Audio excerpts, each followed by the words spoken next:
things we cling to can bring us lots of joy, but also can end up bringing us great pain. The attachments we have in life, whether it be who we see ourselves as, our identity, or even anything really that you say, whether it be material or not, is mine, carries with it a level of possession that isn't always factually true. And when we lose those things, they can be maybe the cause of our suffering. Hello, my friends. My name is Spencer. I'm a maker, and I love stories. Today I'm going to be making 2 cups made to be coffee tumblers, both with this similar theme of attachments, but tackled from 2 different ways, one reaching up and the other reaching down. So the first one I'm going to do is based on what I've now come to realize. I thought it was just an old folktale, but it turns out it's from the early 1800s by Ryunosuke Akutagawa, who is very famous for writing a bunch of short stories, the most famous of which is Rashomon. Rashomon was most famously known for being a Kurosawa film. It's quite beautiful. However, this is a maybe lesser known story that I've only come to realize is attributed to him, which is called Kumo no Ito. So the spider's silk, right? The spider's silk thread. And it starts out with the Buddha wandering around paradise and looking down into the depths of hell. So there are many kinds of hells in the Buddhist world, but the one he was looking into was called the blood pool hell, which is where every drop of blood eventually ends up. And he sees this person named Kandata, who is suffering greatly in this great darkness of boiling blood. And he recognizes a good deed that Kandata, who was a very sort of rough criminal person in life, actually had done a good deed to a spider by actually not stepping on a spider one day he was walking through the forest. And that one deed is recognized. And so the Buddha sends down a silk spider's web thread into the depths of the blood pool hell, which is eventually seen by this man. And he begins to climb it. However, it's a great distance up to the heavens. And as he's maybe halfway up, he pauses and he laughs with glee at the idea of ascending out of the hells. And a bunch of other souls, he realizes as he looks down, realizes he's halfway up, are trying to climb the same spider's thread.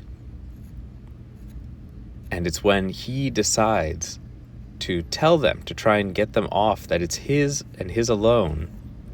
At that moment, that's when the spider's silk thread breaks. And that's the end of our story, really. The idea of possession over something that perhaps everyone could benefit from was the trouble, was what ended up breaking this spider's silk.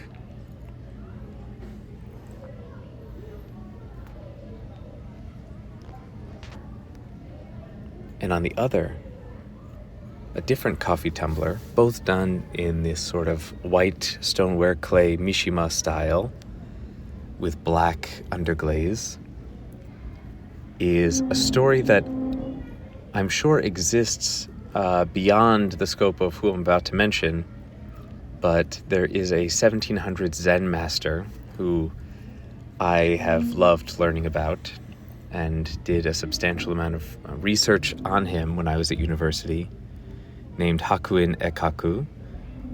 And this is a Rinzai Zen master, very, very intense Zen master, who even has a sickness attributed to him called Zen sickness, which seems to be sort of the idea of having a nervous breakdown through the aggressive type of koan questioning that he is known for in his life. However, he was also an incredible calligrapher and painter, and he painted a scene from an old tale of a monkey reaching down, hanging from a tree, to try and grasp the reflection of the moon that he sees. And obviously, this monkey will never grab the moon by reaching into the water, right? It's an illusion that the monkey believes is this bright moon in the body of water. And I've heard an ending to the story that many monkeys were doing this, and then they all end up falling into the water and drowning, which is a very powerful ending to that kind of story. But both the story of Kandata and the spider's thread and the story of this monkey reaching down to grab the moon are cases where we are under an illusion that we, one, maybe deserve something, and two, that we have something, that something is truly ours. And it's those times, attachments, where our attachments that we cling to can end up being our downfall. So if, let's say, you pride yourself on being very, very physically strong, of course, one day that strength will leave you as you continue to age. And that process is very painful. However, if you were to not cling to such an idea from the outset, then there would be no suffering due to that cause, right?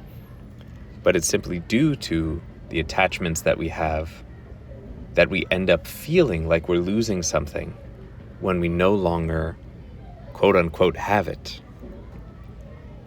All of the things that we say are us are perhaps just qualifications we're giving unto ourselves to try and, even in our mind only, make a name for ourselves. And so too with the monkey. The monkey was under a delusion that he could grab at something, some heavenly body, that perhaps it was his, perhaps it was a yummy treat that he thought was in the water. And it would never happen.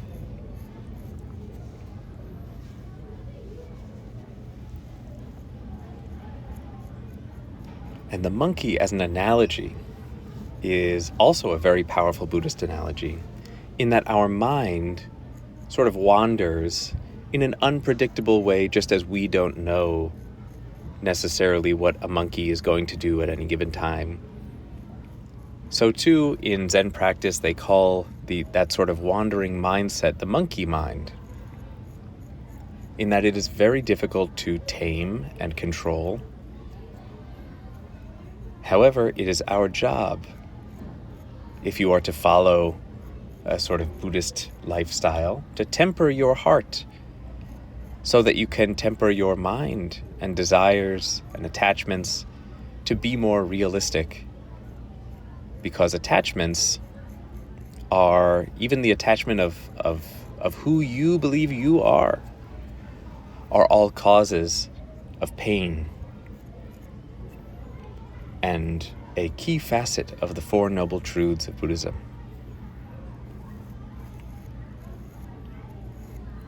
In pottery, I find myself constantly trying to detach myself from the work that I make, because I've come to know that all of it can just fall apart at any time, and we really can't know when that's going to happen.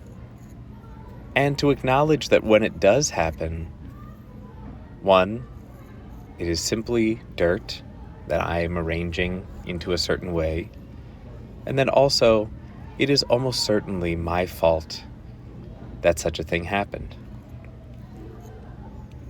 Which allows me to, as much as I can, detach myself from this whole process, enjoy it, and be present with it, rather than worry about a possible outcome that I can't possibly know. So I hope that whatever you're making, whatever you decide to pursue,